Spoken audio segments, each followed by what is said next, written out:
we have an economist, Professor Jeffrey Sachs. He was talking about the collapse of the Soviet Union, and he said something interesting for me. And he said that right after the collapse of the Soviet Union, he was there to collaborate to collaborate with Gorbachev. United States wanted to help the countries that were part of the Soviet Union to help them economically.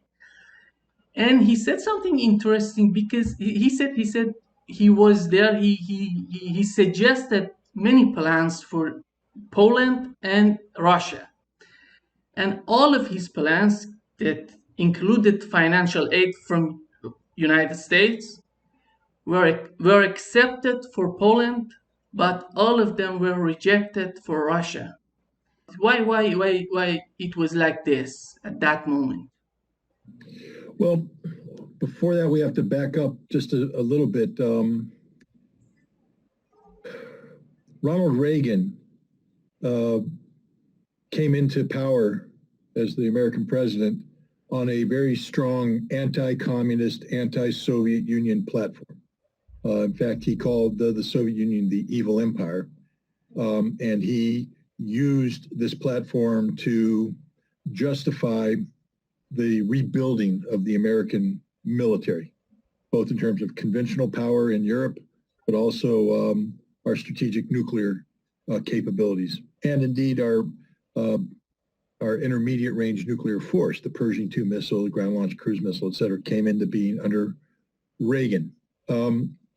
Reagan's administration was staffed with people who mirrored this approach, a very anti-Soviet approach, anti-communist approach. Even when Ronald Reagan finally had a moment of visionary insight and decided that to save the world, it might be a good idea to get rid of some of the most dangerous nuclear weapons in existence, and worked with Mikhail Gorbachev to sign the Intermediate Nuclear Forces Treaty, INF Treaty. They signed it in December of 1987. We're coming up on the 35th anniversary of that this December. His decision to do this was not extremely popular amongst the conservatives.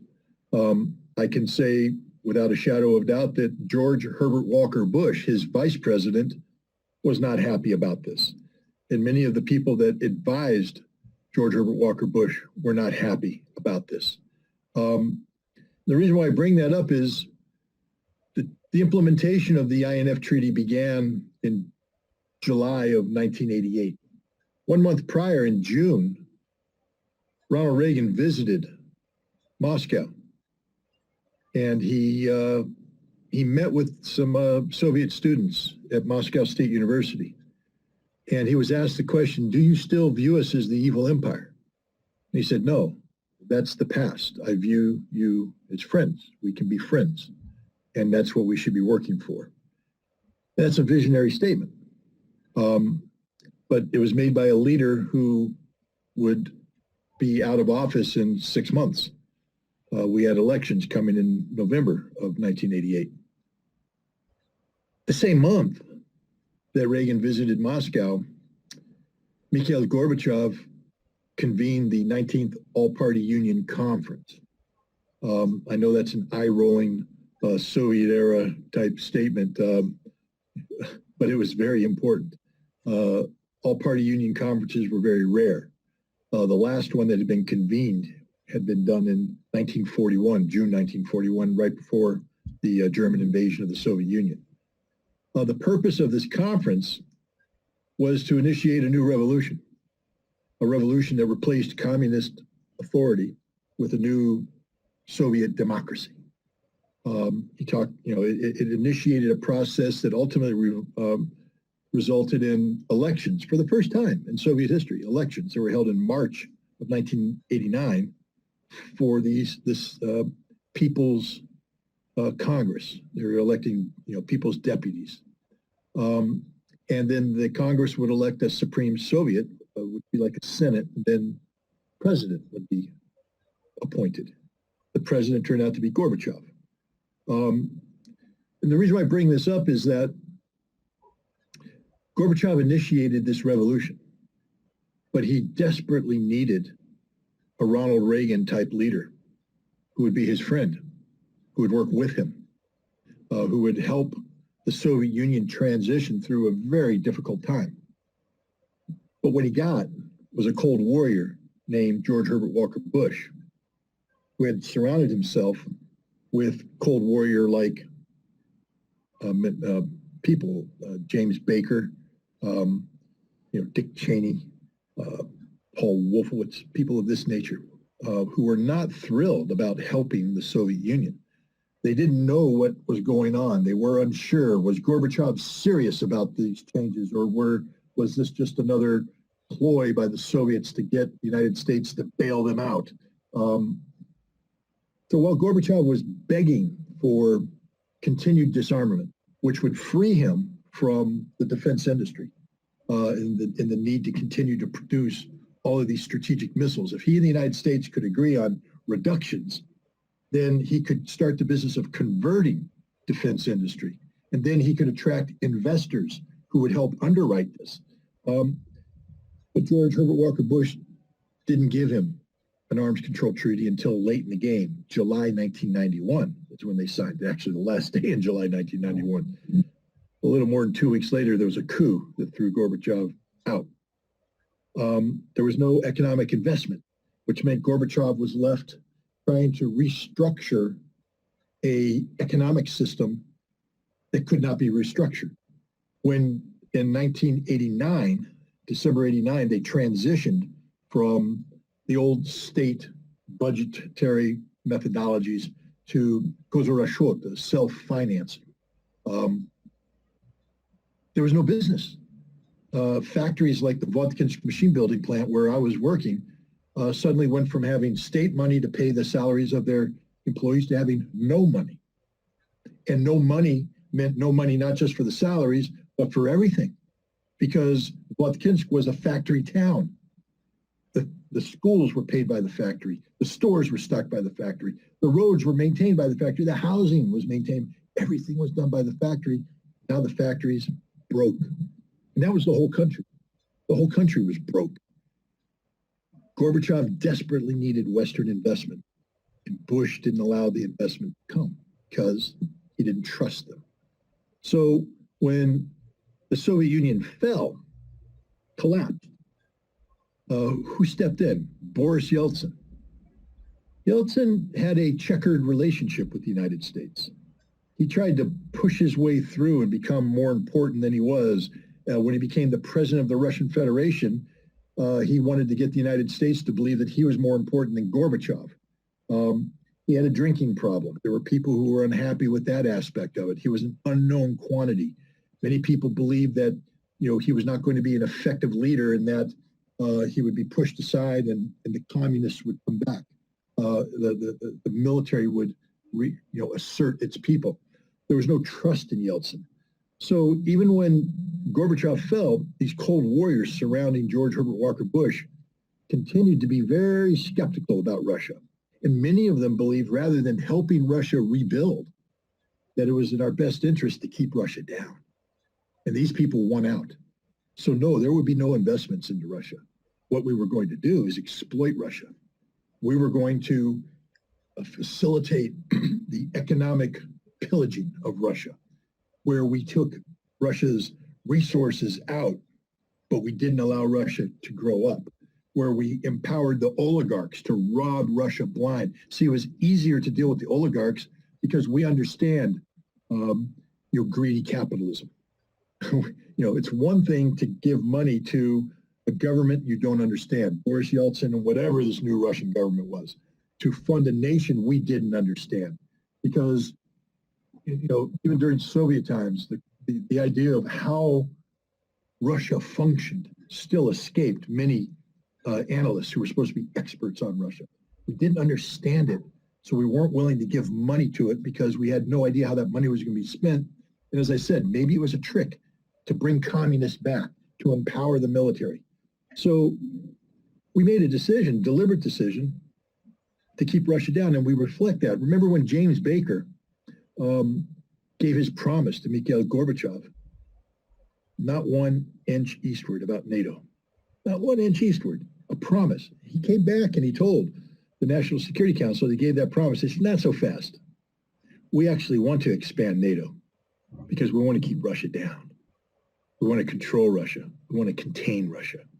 And that's why Jeffrey Sachs' proposals were rejected, because what Jeffrey Sachs claims to be pursuing back then, I can't vouch for him. I don't know personally, but what he's telling you is that he was a proponent of providing economic aid to Russia to fix the Russian economy, that he was told no.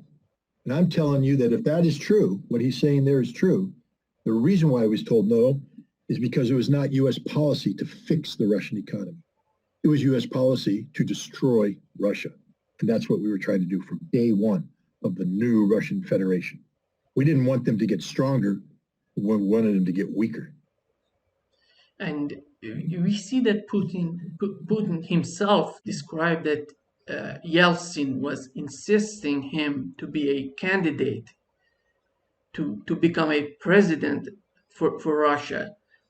What he saw in Putin, do you think he was seeing something in Putin, some potential in him that he was willing to Putin become the president of Russia? Boris Yeltsin was one of the most corrupt individuals ever to sit in a position of power in Russia.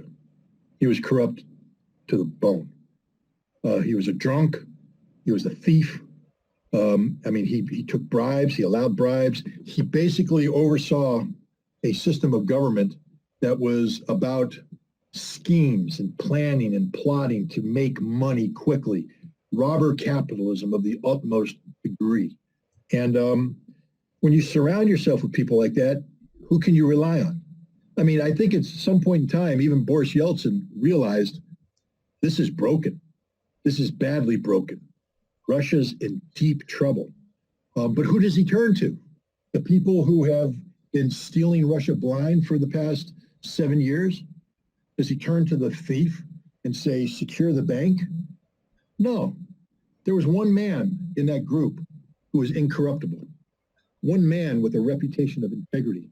One man who got the job done without asking for a bribe. His name was Vladimir Putin.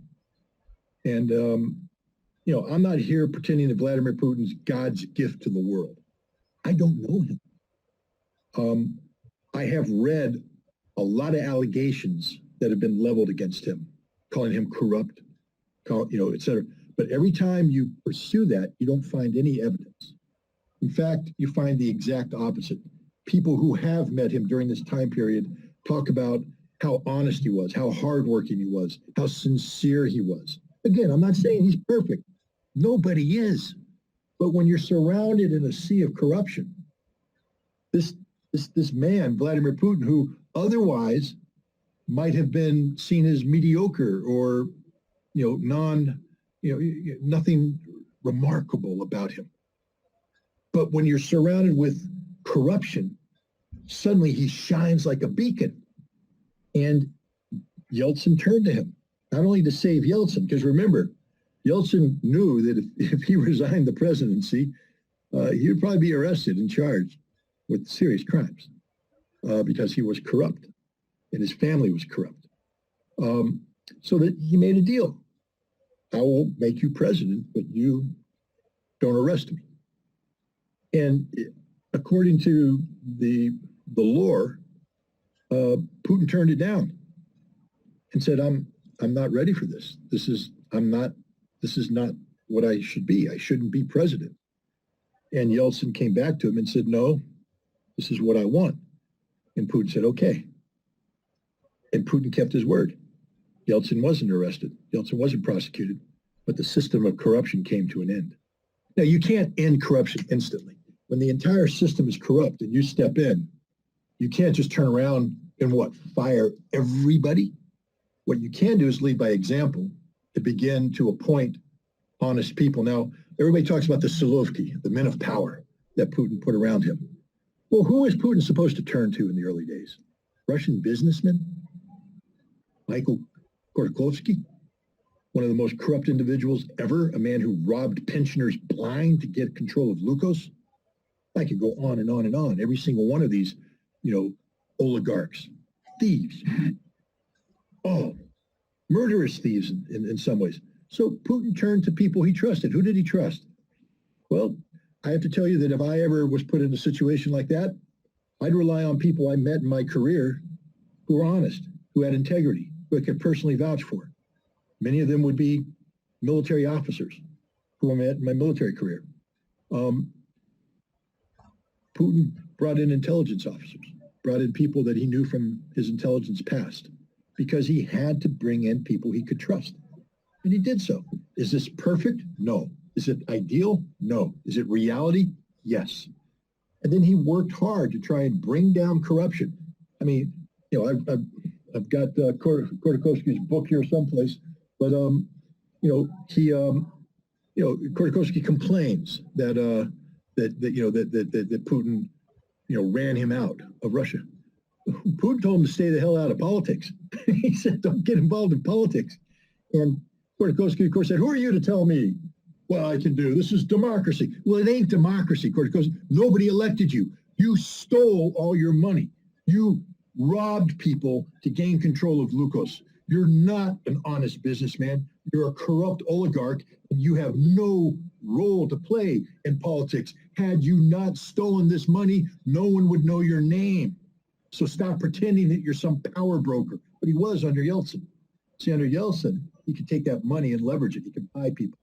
And he was used to buying people, controlling things. Putin comes in and says, no more. And when Khodorkovsky objected, Putin arrested him. Of course, Khodorkovsky cries, he stole my money. He stole Lukos. No, you stole Lukos. Putin told you to stay out of politics. You decided to get involved in politics. Now you're in jail. Tough noogies. And Putin used that as an example against the others. And he started to try and bring the corruption under control. You can't bring it under total control. So what he told the men who earned their billions by stealing the Russians, he said, continue to do business, but no more stealing from the Russian people. Now you serve the state. You can have your billions. You can have your villas, you can have your yachts, but now you serve the state. And he continued to operate that way, holding them to account. There's a famous video where he goes and he's meeting with representatives, and I forget there was one oligarch who hadn't signed a declaration. He called him up in front of everybody, threw a pen at him, said, sign the document. And the guy signed the document, and then he started to walk away. He said, give me back my pen. And he took his pen back. Putin doesn't play around. But that's what Putin was. He was selected out of nowhere. He was the accidental president. But in many ways, he was the best thing that could ever have happened to Russia. Because I think most analysts believe that had Yeltsin or a Yeltsin-like person continued to govern Russia for 2 or 3 more years, Russia would have collapsed and broken up into its constituent parts. The Far East would have separated and used the oil and gas from Sakhalin Island to make themselves rich and independent of this corrupt, festering swamp. It would have broken up into various feudal kingdoms built around various industrial enterprises. Chechnya would have become independent. The Caucasus would have broken up and become balkanized. Who knows what would have happened in the north. But Russia would have ceased to exist, which is exactly what the West wanted. You see, if that happens, then Russia will be forever weak. And Putin saw through that. That's why his April 2005 speech to the Federal Assembly is so important. The one where he said the greatest calamity of the past century was the dissolution of the Soviet Union. Of course, he didn't say the greatest. He said one of the calamities, meaning there were several. But this was one. And the reason why it resonated is because overnight, millions, tens of millions of Russians became homeless. See, Putin cares about the Russian nation, the Russian people. And that's what makes him such a threat to the West, because he's taking Russia in the exact opposite direction that the West wanted Russia to go. And anyways, I think I answered your question. Might have gone off on a tangent. Yeah. we can call Putin the architect of today's Russia, what we know as Russia today? 100%. Russia today is Russia. I mean, first of all, it's like saying that I'm the architect of the Grand Canyon. God made the Grand Canyon. See? I'm not the architect of the Grand Canyon. But I can pave roads that bring people to the Grand Canyon. I can put in place laws that keep pollution out of the Grand Canyon. I can monitor the ecological health of the Grand Canyon by controlling the flow of water through it. There's things I can do to enhance the Grand Canyon. Russia was produced by God, or whatever, a higher power, or Big Bang, whatever you want to say. Putin didn't make Russia. Putin didn't make Russian history. He didn't make Russian culture. He didn't invent the Russian language. He damn sure didn't invent the Russian church, the Orthodox Church. He inherited all of this. But what he inherited was a mess, an absolute mess. What Putin did is take this wonder called Russia that had been allowed to become overgrown and fragile, and he cleaned it up. He cleaned it up in his vision, the way but remember, he was a leader, but Russia is governed by thousands of people, not just one man. So, Putin has to talk to people, listen to people, inspire people, direct people. But at the local level, then other people have to have a vision. Vladimir Putin doesn't sit in his presidency, I believe, and say, what color should I paint the park bench on the promenade in Vodkinsk along the Vodkinsk Prud? Should it be green or should it be blue? He doesn't. That's a decision made by local authorities but what Putin does is instill pride, instill a sense of belonging. Instead of people being embarrassed by being Russian, fleeing or drinking themselves to death, you saw the life expectancy of a Russian male drop to 57 years old. I'd have been dead for 4 years now if I were a Russian male, according to that. 57. You're young at 57, but they're dying. That was the average life expectancy, which means many people were dying before that, earlier than that. Why? Because people lost hope. People lost faith. They lost a reason to live. And Putin changed that. He inspired people. He gave them hope. He gave them faith. Some people don't buy into Putin's vision. And that's okay. One of the reasons why I believe I'm comfortable saying that Russia's a democracy is that Putin's comfortable in living in a country where fully 30% of the people don't support him. Actually, he's comfortable living in a country where 49% of the people don't support him. As long as he got that 51%, he can stay in power. But, he understands that there are people out there who have a different vision. And for the most part, he respects that. And he'll engage with them and work with them and respect their opinion and try and reach a compromise. I think where he draws a line is when these people who are opposed to him are motivated by something other than the best interests of Russia. For instance, if you're an NGO and you're taking money from the British or Americans to destabilize Putin, in the name of democracy, but in reality using the concept of democracy to destabilize Putin for the purpose of getting rid of Putin, then I think any Russian leader would say, that's illegitimate. We oppose that. We will suppress that. There's a lot of that going on. It's still going on still. Someday I'd love to get Michael McFaul and inject him with some truth serum, find out what was really going on in the U.S. Embassy while he was ambassador, because I'm pretty sure it wasn't all kumbaya moments that he tries to portray. He oversaw one of the largest CIA clandestine political action operations in modern history. The effort to undermine and remove Vladimir Putin from office. Michael McFaul was the ambassador. The ambassador is responsible for everything that happens in his embassy, and the CIA was carrying out this operation together with MI6. So, that's why I think, people who criticize the development of Russian democracy are a little off base, because Russian democracy hasn't been really given a chance to grow and succeed. It's been undermined not by Vladimir Putin, but by Western powers who continue to try and bring Russia down to the level they're comfortable with. Russia, the way it's currently configured, ain't nobody in the West happy with this. They are unhappy because it's a strong Russia, and a strong Russia is inconvenient to the global hegemony ambitions of the United States. And so we can say what happened to Russia after the collapse of the Soviet Union during Yeltsin and after Putin presidency, when he started taking power till the 2022, this year we are living in. We all this history behind, we can see how his vision come from, because his speech at the ceremony of annexation, he was talking at the end of his speech, he was quoting a philosopher, a Russian philosopher, Ivan Ilyin, quoting him: "I consider Russia my motherland.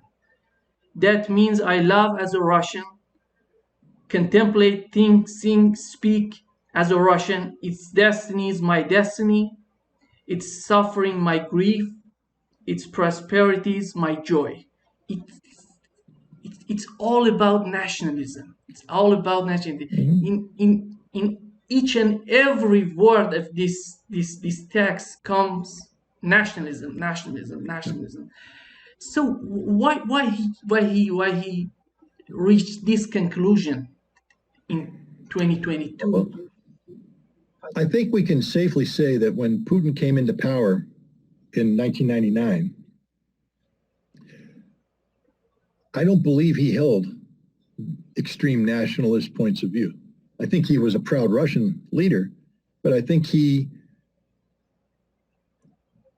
maybe shared more of a Peter the Great's vision of a gateway to the West, working with the West, bringing in Western ideas and strengthening Russia by cooperating with the West, not in the Yeltsin corrupt manner, but in a new manner where the rule of law means something. Western companies will be brought in, but they'll behave. They won't seek to exploit. And if you start with that, and then you see where we finish with him giving an extremely nationalistic presentation, you have to ask yourself, how did that come about? And you can measure it in the speeches that Putin gives. I mean, it's a book. Somebody needs to write. Maybe I'll write it. I don't know. I think a Russian should write it. But basically putting Putin's speeches in historical context, because he's given some speeches in his career that are just masterpieces of political rhetoric. And they are speeches of immense import for not just Russia, but for the world. I already mentioned the one address that he gave to the Federal Assembly in April of 2005. Already there, you see the frustration that Russia has been abandoned. I mean, because that's pretty much what he's saying, that Russians have been abandoned and they're left to their own devices, and the West isn't helping us. The West is exploiting us. So right there, you see that, simply 6 years after becoming president, Putin's already feeling betrayed by the West and realizing that Russia needs to stand on its own, that no one's going to help it. It has to do it itself. Then you take a look at his presentation at the Munich Security Conference in 2007.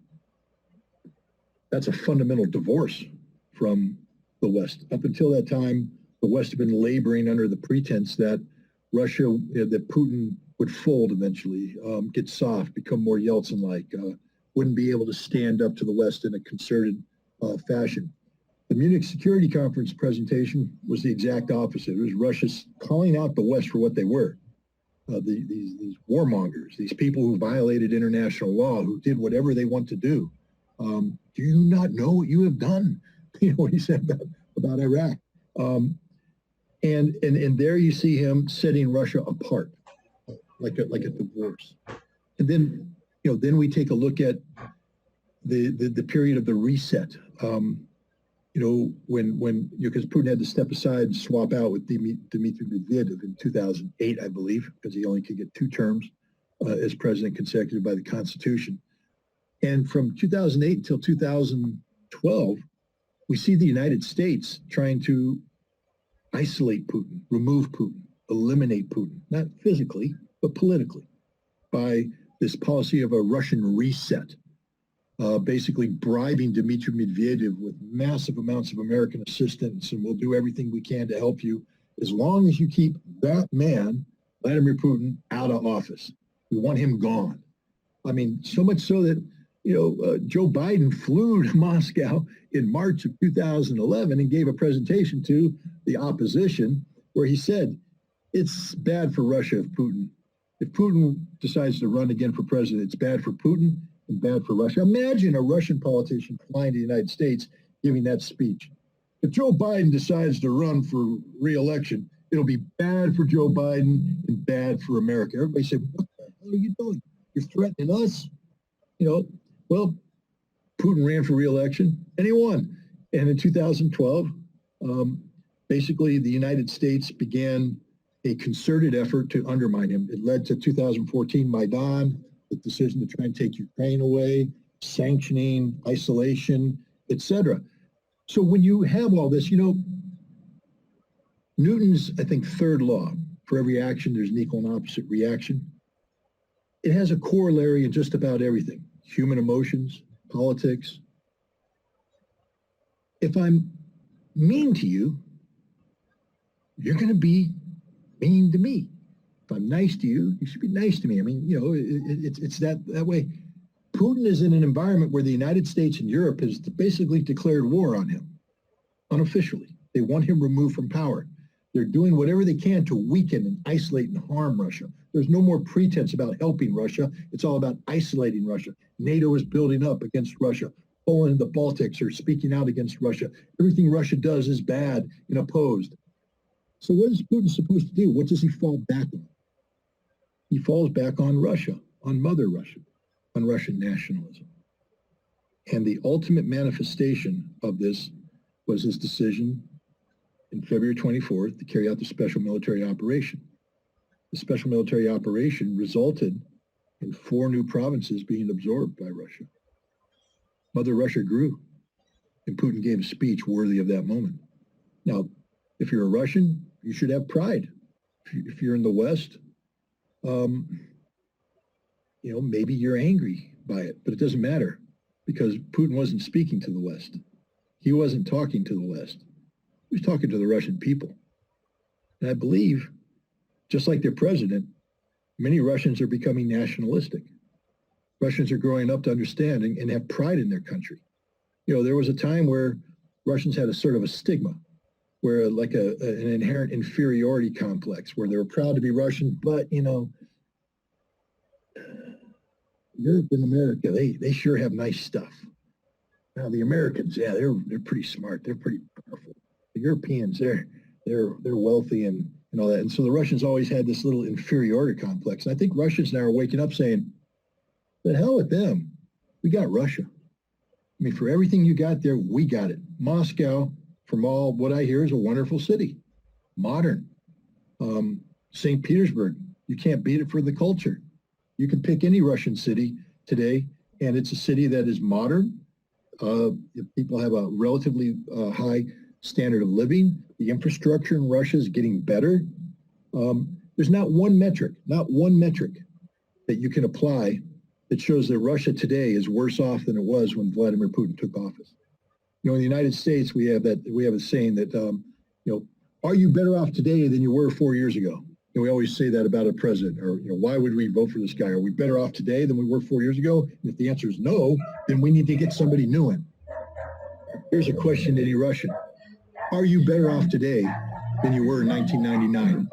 And you can't find a single Russian that says no. Because 1999 sucked. Everybody admits it. There's the question you have to ask. Are you better off today than you were in 1999? And the answer is no. And even if you were born in between, because I know we're getting a long time ago now, but, what is that, 23 years? When was Russia better than it is today? When was Russia better than it is today? I know Russia's at war.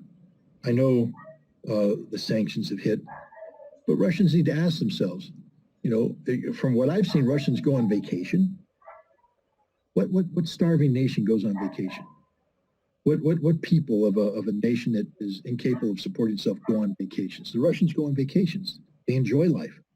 They have a high standard of living, a higher standard of living. How many Russians actually go to bed hungry at night? How many Russians are homeless? How many Russians are unemployed? And you just have to look at all these metrics and say, life ain't too bad. Now, if you want to say democracy, well, ask yourself why there isn't a vibrant democracy. Is it Vladimir Putin's fault or is it the West's fault? Because if you for a second think that the West didn't come in and corrupt every non-governmental organization out there with Western money with strings attached, bringing people out, training them specifically, and it's not just me making this stuff out of thin air. People tend to forget that there was a spy rock in Moscow back in like 2005, 2006, around that time period. I could be off by a couple of years. Spy rock. What is a spy rock? Well, it's a device that looks like a rock. And British intelligence agents were seen going by on their little device, and they were sending signals to the rock and transferring money, sending instructions to whom? NGOs, who would go by the rock and get their instructions sent to them. Why would British intelligence need to use a rock to communicate with the NGOs? Because they're plotting.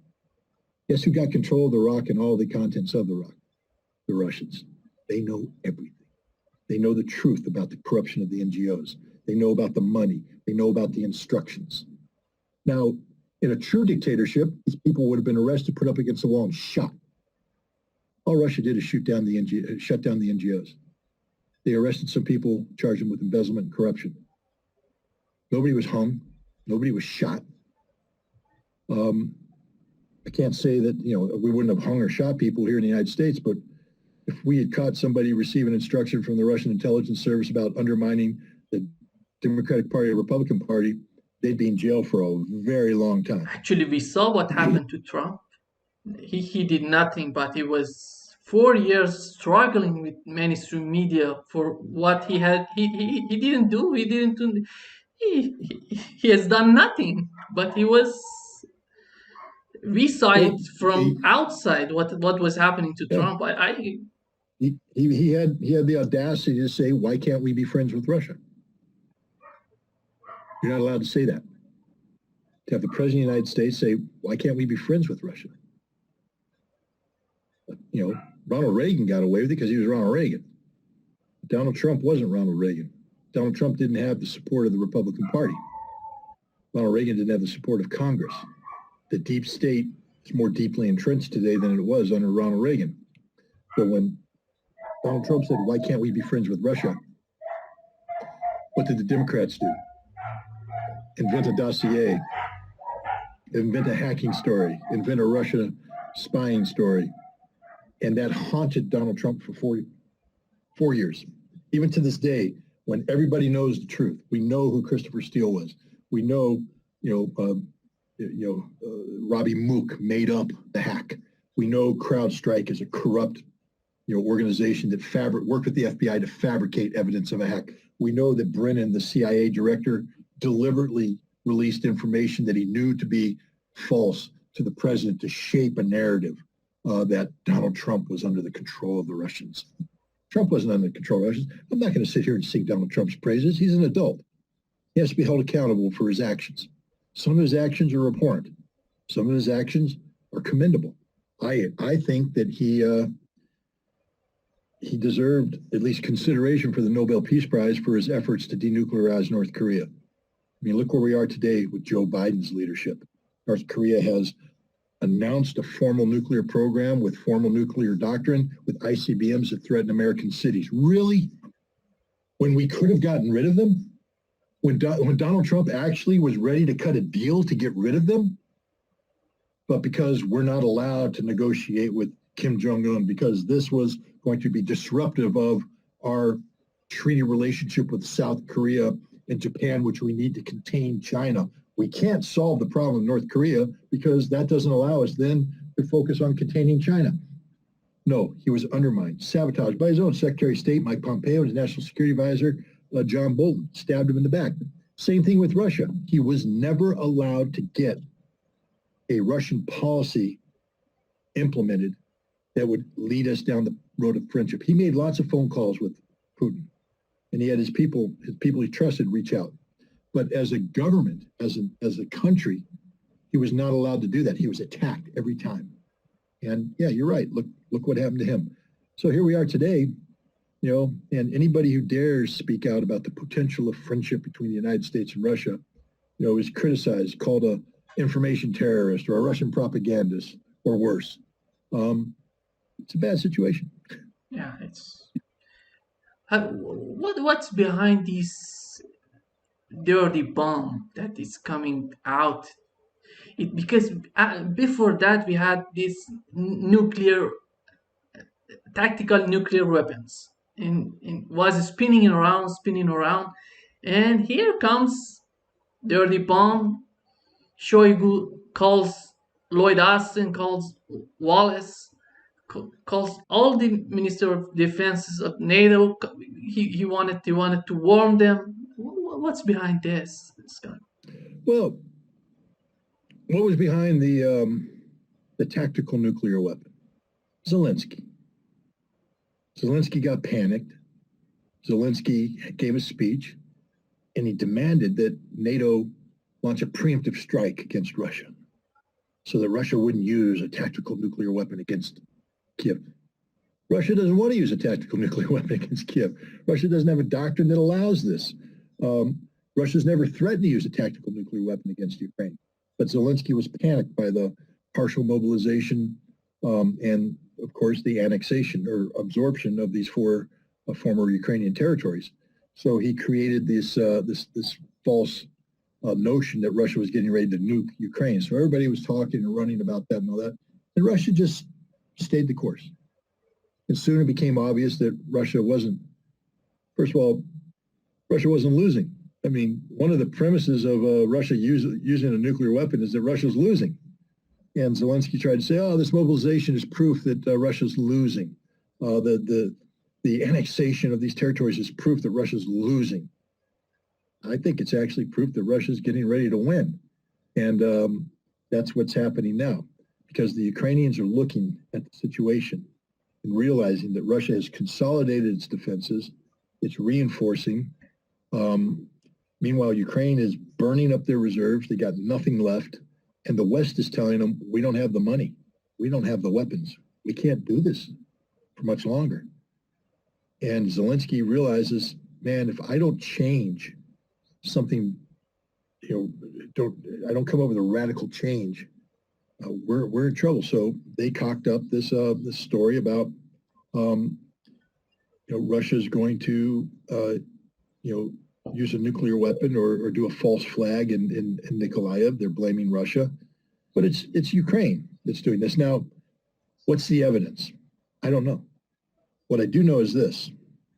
Sergei Lavrov, who's a very serious man, has come out and reemphasized that the basis of this concern is real, very real. So it's not some propaganda ploy by Russia. And Shoigu does not get on the phone with his Western counterparts just to play stupid political games. Shoigu talks to Austin, Wallace, and the others when there's really important business. It's a serious phone call. This is the same phone line they use for deconfliction in Syria and elsewhere. So for him to pick up the phone and call meant that he reviewed the intelligence and he felt that this was a situation that required high-level intervention. And so he did that. And I think it's important that he did that because even though the West right now is playing the propaganda game saying, well, we don't believe the Russian allegation, I can guarantee you the phone calls are being made to Zelensky saying, if you're doing something, don't do it. You will lose all of our support. It will be the end of you. We're not going to buy into it. It's not going to, the outcome will not be what you think it's going to be. If you think you can blow it up, blame it on Russia, and we're going to intervene, that isn't going to happen. What will happen is if you blow it up, we're going to back away, and Russia will have a green light to hit all of the decision-making centers, including your office. So I think that's the signal that's been sent to Zelensky. And I don't think this dirty bomb is going to happen. First of all, dirty bomb it's a stupid weapon. It's not really a weapon. It's a psychological It weapon. has It some doesn't really element do of what. radioactive. Yeah, the idea is to take radioactive waste or materials, and wrap them in high explosive and blow it up. You don't get a nuclear bomb. You don't get fusion or fission. What you get is just a bomb that scatters radioactive material. Most of it's consumed in the explosion. Most of it's sent up to the air and then comes down. Very little of it's scattered around. When the Iraqis did this in 1987, they tested 4 of these radiological bombs that they made. The last 2 were dropped by aircraft. They're 1,000-pound bombs, and they drop them and they boom, blow up, big cloud, all this stuff. But when they went in with the Geiger counters, they're like the lethal dose of radiation extended only about 10 meters from the crater. If you're 10 meters from a 1,000-pound bomb, when it goes off, radiation is the least of your problems. The bomb killed you already. So having a radiation weapon was stupid. And the Iraqis looked at it and said, oh, this is pretty dumb. We're not going to do it. And they stopped it and moved on. Israel tested radiological weapons, 20 different configurations between 2010 and 2014 in the Negev desert. And they did the same thing. They'd blow it up and then they'd come in and measure. And they came back and said, it doesn't work like people think it's going to work. There's very little contamination. It's not going to kill that many people. And it's for psychological purposes only. So unless Ukraine has come up with a new way of making a dirty bomb, and I don't think there's a new way. I think there's only one way, and that's to wrap stuff in high explosive. The weapon's not going to be very effective. And then, what's the purpose? The signature. Every nuclear reactor in the world, because this is the source of radioactive waste, is primarily from nuclear reactors, whether they're research and development, medical, or for the production of highly enriched uranium or by extraction plutonium.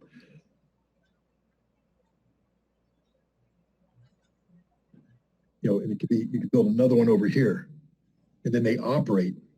The differences in operation will produce a unique signature to the radioactive isotopes, to the material. So even though it's zirconium 95, people will look at it and they'll be able to determine something about it that says, no, that came from this reactor, not this reactor. There's a database of this stuff from the International Atomic Energy Agency. And what I'm trying to get at is that if Ukraine thinks they can set off a dirty bomb and blame it on the Russians, within 24 hours, that will be seen through. People will investigate, find the radioactive elements and trace them back to a radioactive source and trace that source back to to its point of origin. And unless Ukraine has a source of radioactive material that isn't from Ukraine, it's going to say Ukraine did it. So this is just a bad idea all around. And I doubt very much that Ukraine is going to do it.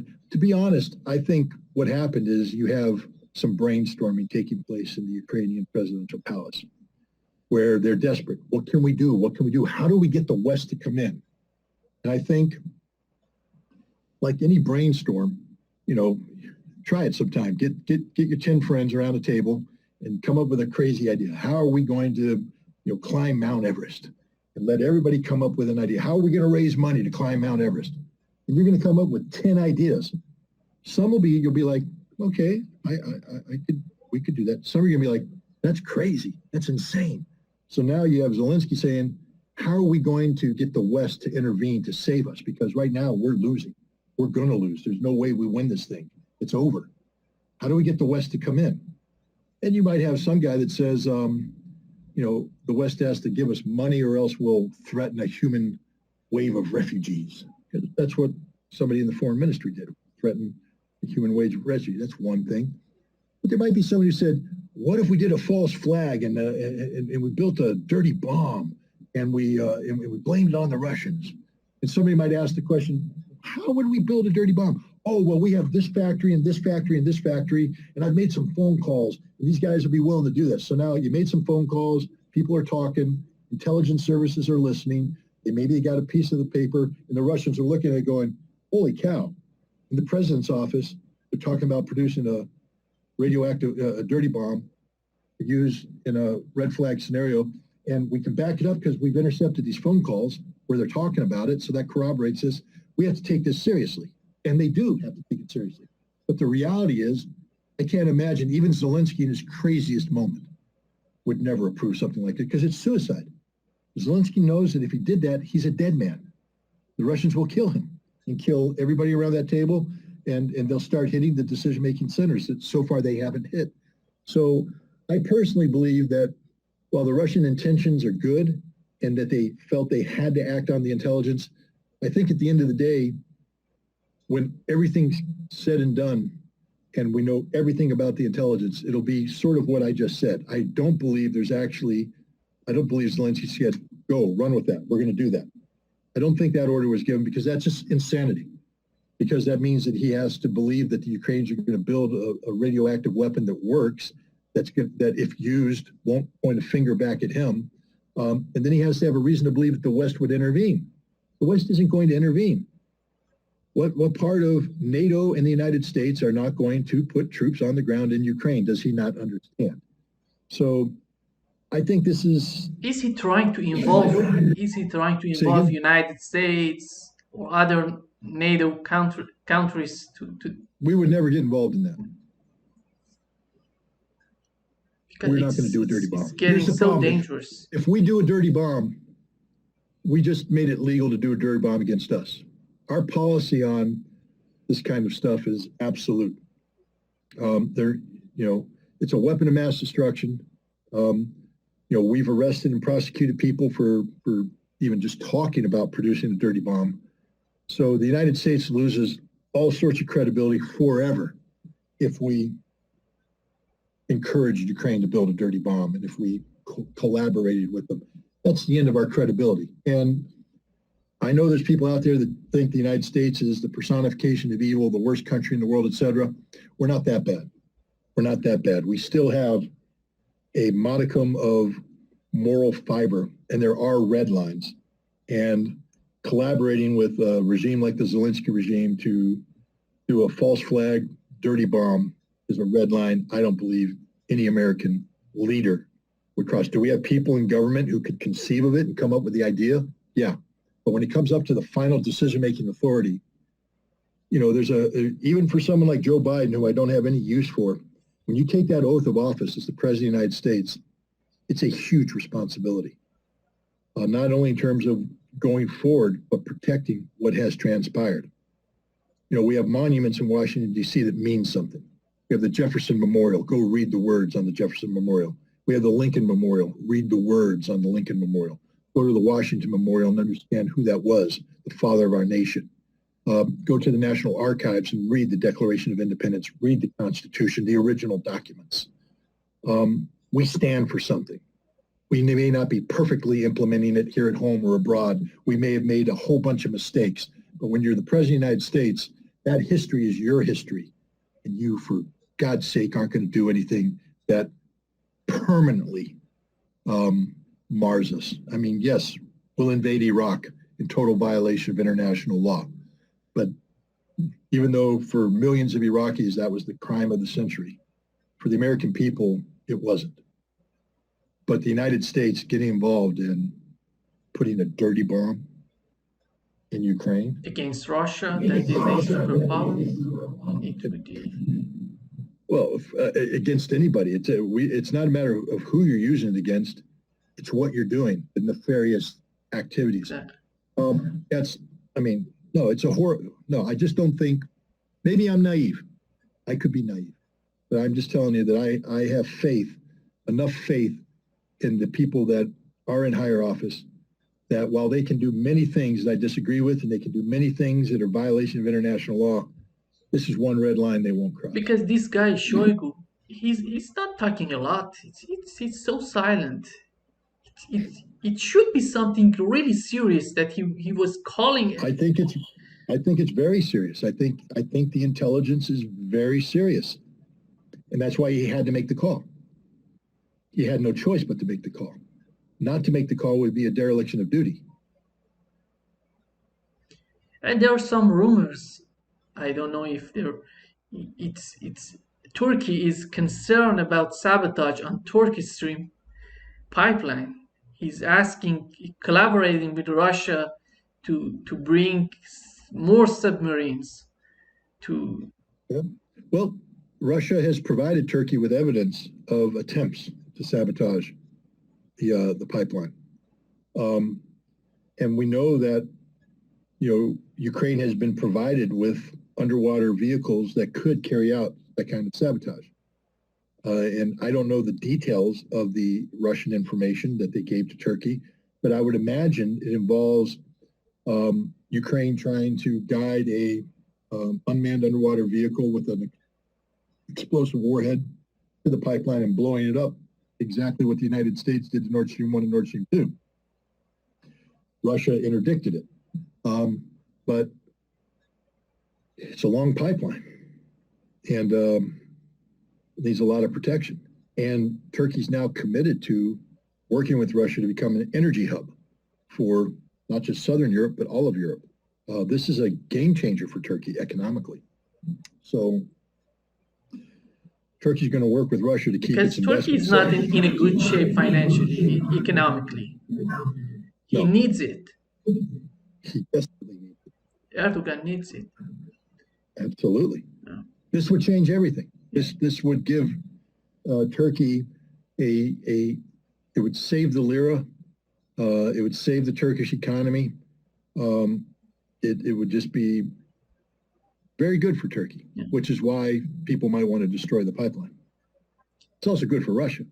Yeah, it's going to be, I don't know if we're going to have other sabotage, it's going to be the end of the world.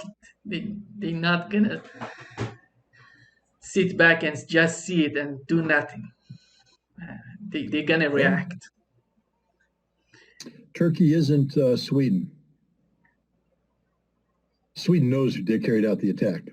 They have the evidence. They have the proof. But they're staying silent because they're scared. Turkey's not Sweden. You attack the pipeline, Turkey's going to call you out. And that's the difference. Is the United States ready to sacrifice its relationship with Turkey, permanently damage its relation with Turkey? Is the United States ready to create a process of the total dismantlement of NATO? Because that's what's at stake here. This isn't just about blowing up a pipeline. Russia will survive. You blow up the pipeline, Russia will survive. Turkey will survive, but it will become a very different Turkey than what you see. Turkey's not Germany. Turkey's not Sweden. Turkey's not sheep.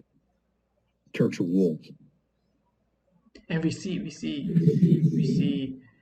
Emmanuel Macron. He was complaining about the price of energy coming from United States. He's not happy with the price. Who is? Yeah. Who in Europe is happy with the price? The only people that are happy with the price are Americans. We're making a lot of money. But is that friendship? If you and I are friends and you had a supply of, let's say you're addicted to ice cream and you had a supply of ice cream. And I said, no, you can't buy ice cream from this guy. I'll sell you ice cream. You go, okay. And you send that guy away. But it costs you 25 cents to have that ice cream. And I come in, I go, $5.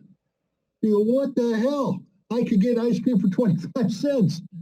It was better ice cream. Your ice cream sucks and you're charging me $5. That's what's going on with Europe right now. The United States got them to walk away from the best thing that ever happened to them economically. Cheap Russian gas made Europe economically viable for the last several decades. And instead, they're buying this expensive American LNG. Oh yeah, Germany's filled up its gas reserves. It's 2 months stock. It's going to be emptied. It was 57% full when this crisis began. That was Russian gas, by the way. So the United States has enabled them to bring up 43%. 2 cold months, it's all gone. Now they got to fill it up again for next winter. Where are they going to get the gas? From the United States? Not a single German industry is going to survive at that price. They can't afford to stay in business. So, no, the United States isn't a friend. That's what Europe needs to understand. The United States is not your friend. The United States only serves the United States. We don't care about you, France. We We don't care about you, England. We don't care about you, Germany. All we care about is us. And as Secretary of State Anthony Blinken said, when Nord Stream 1 was blown up, Nord Stream 1 and 2, this is a great opportunity.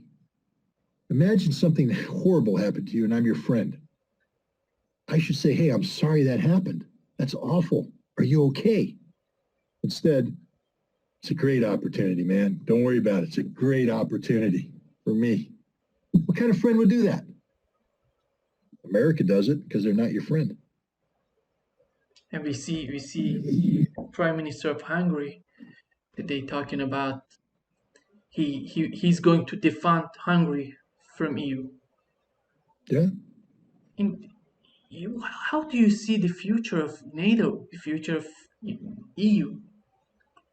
No, they're not going to last much longer. I mean, when I say much longer, it'll take some time, but it could be accelerated. The EU may not survive this winter, to tell you the truth, because the economic crisis is going to be real. I mean, at some point in time, Germany has to look out for Germany. And France has to look out for France, and Italy has to look out for Italy. And this whole EU thing is just a out of control, American fantasy, because that's what it is. What does the EU do? It doesn't strengthen Europe. It weakens Europe. The EU is a mechanism where the United States controls Europe, just like NATO is a mechanism where the United States controls Europe. The EU can't survive without the United States. Wait a minute, it's the EU. America's not a member of the EU. Yeah, I know. But the EU sort of takes its guidance from the G7. The G7 is dominated by the United States. American economic policy dictates European economic policy. Find me a European nation that's willing to say no to an American sanction of another country. They won't, because they know what will happen. They're cowards. They're children. They're 32-year-old children living in their mother's basement. They can't get out because they're scared. They're so used to having mommy feed them, mommy tell them what to do, that they're afraid to get out and live on their own. That's Europe. A bunch of scared children living in their mother's basement. The mother is the United States. And that's NATO. There's not a single viable military in Europe today. Not a single one. There's not a military that can stand on its own. What about the French, you might say, with a better French accent than me? Didn't they go to Africa to fight the terrorists? Yeah. Who flew them there? We did. Who provides the intelligence support? We do. Who provides the logistic support? We do. France can't do anything without us. Nothing. And that's France. Germany. Germany can't do anything. A German military officer, you ask him to think, he's going to call up his counterpart in Washington, D.C. What should I think? What should I say? What should I do? They're incapable of independent thought. The British, if we wait much longer, there won't be a British military. It's just shrinking in front of us. The amazing shrinking man, down to nothing. There's more generals than there are, men almost. That's an exaggeration, but, no. What military? The only military of any consequence in Europe is Turkey. And most of that military is actually in Asia. So no, the NATO's nothing. They've not funded themselves. They've not trained. They've not prepared. They're not ready for war. Not at all. So what's going to happen when Europeans are going to start asking themselves the question, why are we in this situation? How did it come to this? And the answer is because we were doing America's bidding for the sole benefit of the United States. Nothing that's happening here is good for Europe. Nothing. Not one thing is good for Europe. There's nothing good that's coming out of this. I know you've got all the people. We finally freed ourselves from Russian gas. Is this a good thing? I don't know. Look at your economies. I think it's a bad thing. We're going to be investing more in liquid natural gas. Okay, spend even more billions. And then what? It's still not enough. Not enough liquid natural gas. And what happens when the United States says, okay, well, we've put everything into Europe, but now we got to feed the Asian market. We got to feed other markets. So American gas, we don't have enough to give you. We got to go around. Where are you going to go? Algeria? They don't like you. Azerbaijan, maybe, maybe not. You know, where are you going to get your gas? Qatar, they aren't sending you gas. Europe's left high and dry. The only people that's a reliable source of gas is Russia. And yet they blew up the pipelines. They won't let the one pipeline that exists function. But watch Turk Stream. Watch what happens. A news came out today. What? News came out. But you already saw. Go ahead. News came out today. The primary evaluation of the Nord Stream 2 shows that they can fix it in a matter of months. I don't know how many months they're gonna need to fix it. But on the other hand, we don't see NATO backing off on Nord Stream because we see Emmanuel Macron. He said he called on peace. He called on peace, and he said, but the terms of the Ukraine should be dictated to Russia. Something unimaginable. How you can, as Emmanuel Macron is, I think he's losing his credibility by putting out such a statement. Everybody is. I mean, look, Germany said the same thing. Italy is saying the same thing. It's the European Union position. It's an untenable position, and it just becomes even more ridiculous the more as things evolve on the ground. I mean, I don't know, if people are taking a look at what's actually happening in Kherson. I know if you read the Western media, Russia's on the run, Russia's retreating, Russia's withdrawing, Russia's this. There ain't no retreat in Russia. Russian forces haven't pulled back an inch. What's really happening is the Russians are strengthening their defenses, and every time the Ukrainians try to crack them, they all die. And the Ukrainians are burning through their troops. Russia's getting stronger, Ukraine's getting weaker. But the Europeans continue to, operate from this fantasy that somehow Russia's losing. Well, wait till they wake up this time in 6 months and they realize that it's not just 4 Ukrainian provinces Russia's absorbed, but maybe 8. I'm not saying I know what the future is, but I mean, do you really think if things continue to go this way that Odessa is going to stay Ukrainian? Do you think Kharkov is going to stay Ukrainian? Do you think Nikolaev is going to stay Ukrainian? Dnipropetrovsk is going to stay Ukrainian? Maybe if they negotiated peace now, that could happen. But if they want to continue this war, I don't know. I don't see. Is Russia really going to leave Transnistria hanging by itself? 400,000 pro-Russians isolated under threat from Moldova and Romania with Ukraine right there. Is that really going to be the way this ends? Or is Russia going to build that land corridor through Odessa, link up with Transnistria, and secure the Russian people, the Russian nation, something that Vladimir Putin has promised?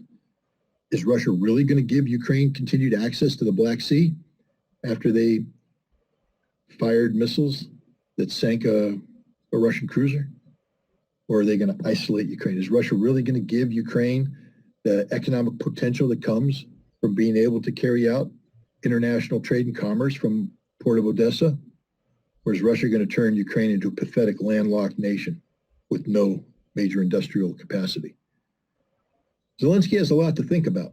He should be considering this rather than talking about a dirty bomb. He should be considering the future of his country. Because the longer he plays the Western game, the more he's going to lose. Yeah. And we see Xi from China. He's going to continue for more 5 years in power. He's getting much stronger, coming out much stronger. And how do you see he's gonna make his military much stronger than before? His military is already very strong. It's already very strong. Look, one of the things that happened here is not only was he reelected for 5 more years, but they purged all of the pro-American elements within the Communist Party. All the people that used to argue for good relations with the West, who said, slow down on Taiwan, we don't need to, hurt our relations with the West, they're all gone.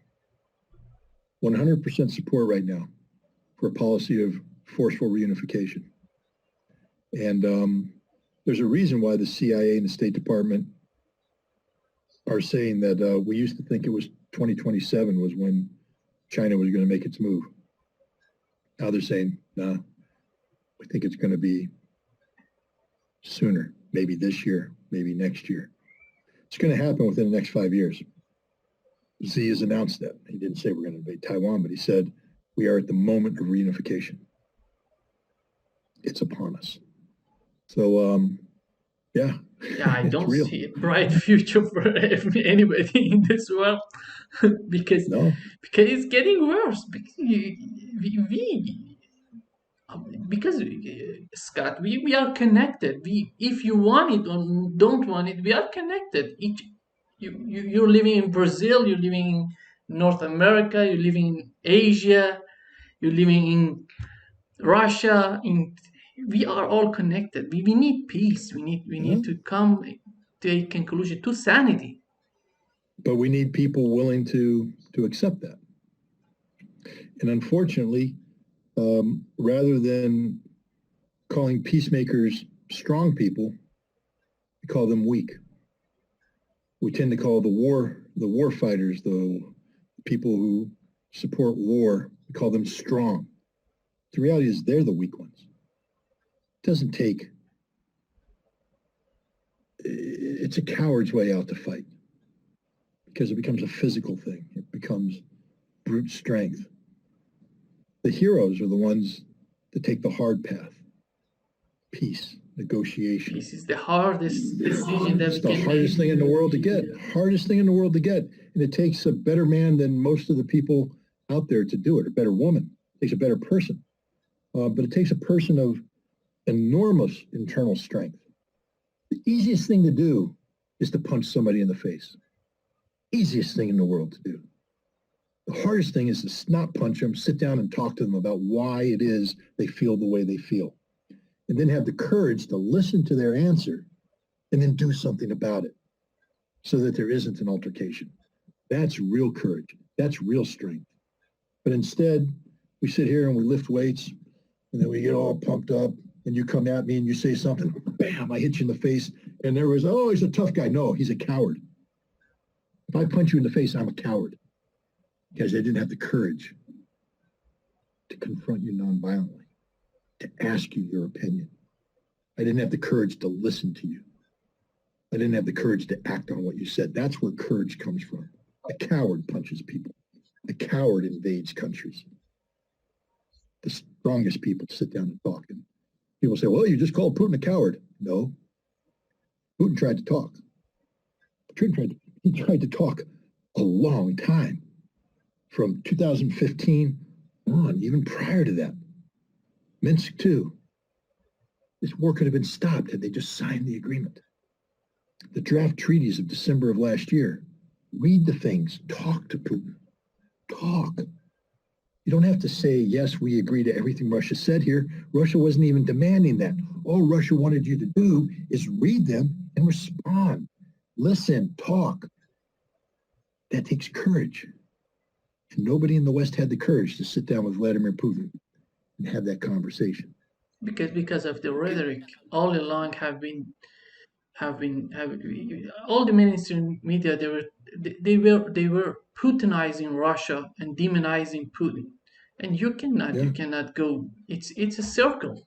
It goes, spins around. You cannot take out of this circle. So you have an election coming up.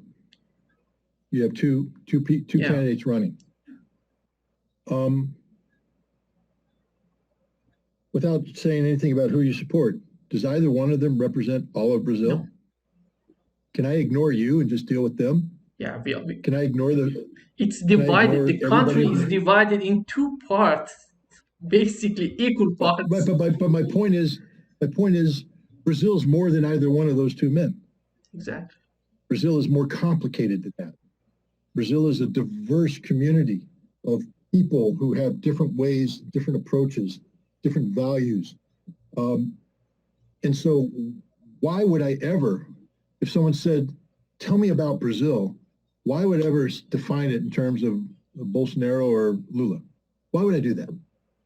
They're nothing. They're temporary politicians. Brazil is forever. It's going to be here after these guys are dead. So why would I ever simplify and actually insult Brazil by talking about their elected officials when Brazil is the Brazilian people? So why would Russia, what disrespect is there when you define Russia in the place and you say Vladimir Putin? Putin's Russia, Putin's Russia, Putin this, Putin that. I'm not denigrating Putin. I think history has shown he's one of the great historical figures of this century. I mean, the man's been in power for 22 years. So, 23 coming up. So, you can't dismiss that no matter how you feel about him. When the history books are written, his name's going to be playing a prominent role. But man, what an insult it is to Russia to say, Putin's Russia, Putin's this, Putin's that. What about Russia? What about the Russian people? Don't they count? Don't they stand for something? 158 million of them? Don't they count? Or is it just one man only? So that's the ignorance of taking that. Yes, you have to pay attention to Vladimir Putin. You can't ignore Vladimir Putin. Or you do at your own risk. But the best way to deal with Vladimir Putin is to listen to him. We go back to that speech he gave. What did he talk about? The Russian motherland, Mother Russia. So the best way to deal with Putin isn't as Vladimir Putin, the individual, but Vladimir Putin, the president of Mother Russia, of the Russian people. And if you take that and that whole approach, suddenly you see the ridiculousness of all these Putin whisperers out there who advise Joe Biden about, well, if you do this, Putin will do this. If you do this, Putin will that. Stop talking about what Putin's going to do. If you do this, this is how Russia's going to react. Boom. Because Putin feeds off of Russia.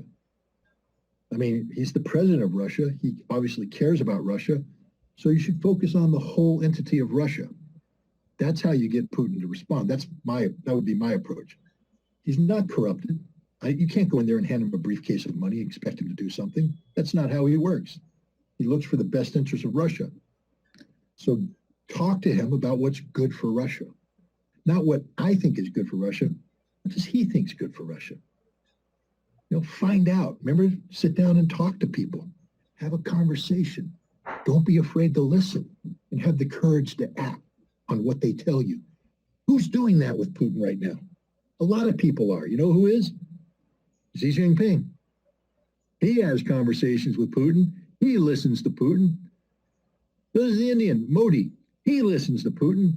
There's a lot of people who listen to Putin.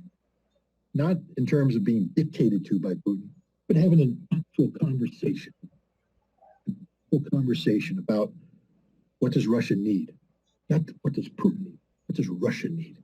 Because even Vladimir Putin looks in the mirror and realizes that in a day, hopefully for him longer away, but at some point in time, he ain't going to be president anymore. But Russia will still exist. And the policies that he's putting in place today will have an impact on the Russians that are living that long time. See, I think Putin actually believes this. He's not living for the moment. He's living for the long term, what's good for Russia. And so imagine how much impact you could have in having a conversation with Vladimir Putin about what's good for Russia long term. Not what can Russia do for me, but what can we do for Russia? And then I think Putin would turn around and say, what can we do for the United States? How do we make what's good for America good for Russia? Where do we find points of commonality? How do we work together towards this common objective so that our grandchildren are raised in a world where the United States and Russia aren't talking about hitting each other with nuclear weapons, where there's no sanctions, where it's not a matter of embarrassment to have a Russian visa in your passport to visit. When you come back to the United States, you don't have to worry about customs officials going, oh, you went to Russia. Come back here in the room. We're going to rip through all your stuff. Tell us what you were doing in Russia. As opposed to, hey, you have a good trip? How was it? Moscow as pretty as they say it is? Yeah. Oh, man, good luck. Welcome back. That's the future I want for my grandchildren. I imagine that's the future that Russians want for their grandchildren. It could be a future you want for your grandchildren. Wouldn't you like, Brazil to live in a world where you didn't have to worry about, sanctions and stupidity and war that you could just, I mean, I know it sounds utopian, but that's what multilateralism is. That's what Russia and China and Brazil and BRICS are trying to create. Not a utopia. We all know that humans suck. We know humans do bad things.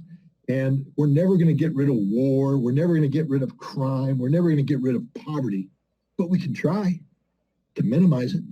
We can try to make it so that war doesn't dominate our life, that poverty doesn't infect, our society, that crime isn't rampant. And we can do that together. And that would be nice. That's what multilateralism is about. But when you have an American singularity, it's about the world revolving around America. And we're this giant black hole that just sucks everything good out of the world for us. And we leave you there with this festering cesspools and sewers and disease and all that. And we're not willing to help you because we only care about ourselves. That's not a good world. But that's the world we live in so long as America remains where it's at. I don't want my country to go downhill. I love my country. I want my country to be strong, powerful, but not in the way that we talked about in terms of punching people in the face. I want my country to be the guy that doesn't punch people in the face. I want my country to be the guy that sits down and talks to people, listens to people, works with them to solve problems. I want to be the problem-solving country. And we're good at that. We are good at solving problems. We put a man on them. So we can solve some problems if we apply ourselves. But in order to do that, you got to respect people. Russia respects people. I know they're going to, he invaded Ukraine. How could he possibly respect? Then you don't know anything about how we got involved in this conflict. You don't understand what's going on. You don't understand that Putin didn't want the Donbass to be invaded into Russia, that he struggled to keep Donbass part of Ukraine. And that Russia, throughout the 1990s, even though they viewed Crimea as Russian historically, were working with the Ukrainians under the understanding that Crimea was Ukraine. But that stops working when people try to punch you in the face, which is what the Ukrainians did in February 2014. They collectively punched Russia in the face. Well, you throw that punch, don't be surprised if you get punched back. Not too many people want to talk after they get hit. Yeah, exactly. We can put an end to this session. Thank you so much, Scott. I think we came to a good conclusion. We all need peace. Nothing else. Peace. Nothing else. We need. Peace and look, I like adventure. I'll do a little bit of adventure. I'll try and climb Mount Everest. I'll go surfing. I'll go skydiving. It doesn't have to be boring peace. Peace can be pretty exciting. Exactly. I'd like to go to Brazil. Yeah. I'd like to be in Rio de Janeiro during Mardi Gras. My wife won't let me go to Rio de Janeiro during Mardi Gras, but I'd like to be in Rio de Janeiro for Mardi Gras. So, but that can only happen in times of peace where people get along. Exactly. Not what we're doing right What's now. good for the goose is good for the gander. That's a good American saying, and you stole our saying. We're going to go to war against you. All right. Well, thanks for having me. It's been a pleasure. Thank you so much, Scott.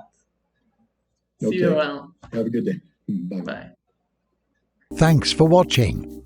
If you like our videos, please hit the button below to like and share it.